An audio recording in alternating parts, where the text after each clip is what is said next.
What's going on? This is Senator James Coleman, representing Senate District 33. I also serve as Senate President Pro Tem here in the state of Colorado. So in the Senate, we do two main things. Number one is we make the laws. We collaborate with community to talk about some of the issues that are impacting us in the state of Colorado and try to figure out what bills we can run to turn into law. But the second thing is we also manage the state's budget, $38 billion that we have every single year, January through May, to determine what we're going to fund. We need to make sure our children have education. We need to make sure that folks have access to health care, making sure that our roads and our bridges continue to get built. So all the things that we ultimately need in the state of Colorado to thrive, those are the things we help to fund.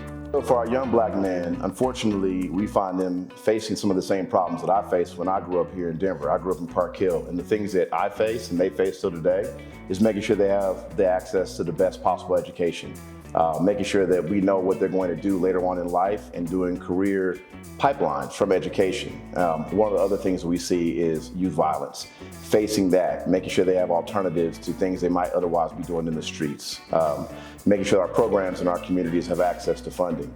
And I think the other thing too is just making sure that they have opportunities to express who they are, what their interests are. It took me a long time, even out of college, to still figure out what it is that I wanted to do. And I think that's a travesty.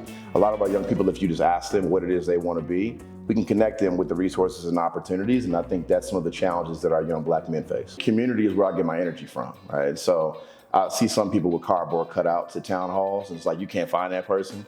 And it's like, why? It's because you have something that you're ashamed of, or you're afraid of, or you're hiding, and it's like, I ain't got nothing to hide. I feel as if I have a responsibility to not only pay it back to those who helped me get to where I'm at today, but also to pay it forward, because without those who put me in the position to be successful, I wouldn't be here. So that's why community and being a part of community is so important. Selfishly, because I get the energy from it, but also I don't have all the answers. So for me, it's important that I'm hearing from community about some of the solutions that are problems we face.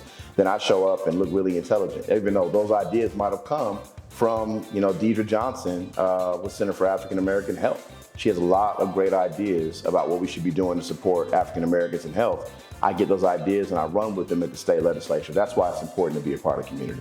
The moment that reminds me of why I'm doing the work was when I was in 7th grade. I got kicked out of Smiley Middle School. It was the last public school I went to. I was borderline expulsion, either go to a juvenile program or go to a private school. And you look at me now and you're like, yo, that's wild. But yeah, I was beating up bullies.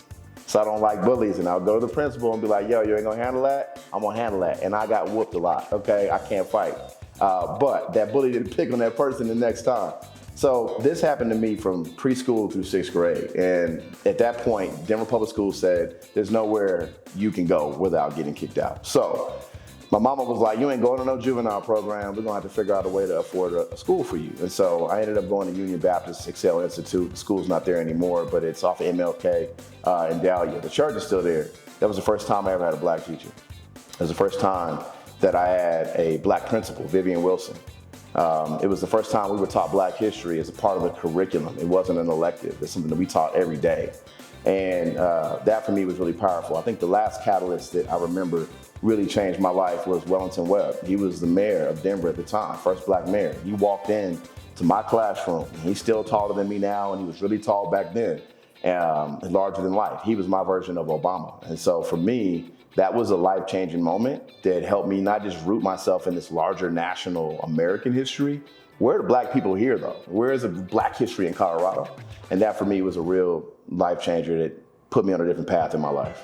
I think it's really important to have My Brother's Keeper in community, because while we're very appreciative of all of our allies, we need to see us doing that work, because that lets us know even more so what's possible, but that we can do that work ourselves. And so for me, if I see somebody else outside of our community that has good intentions, wants to support and wants to help us, that's cool. But I really love this initiative because it is about black community supporting and serving black community. And when our young people see that, then they internalize that and they believe that's also their responsibility, because they see somebody like them doing it for them, and they have a responsibility to do it for others. And so for me, I just love seeing our community help our community, because while we appreciate everybody doing the work that they're doing, it's just really important that we also have some equity invested into our own community and not just from outside.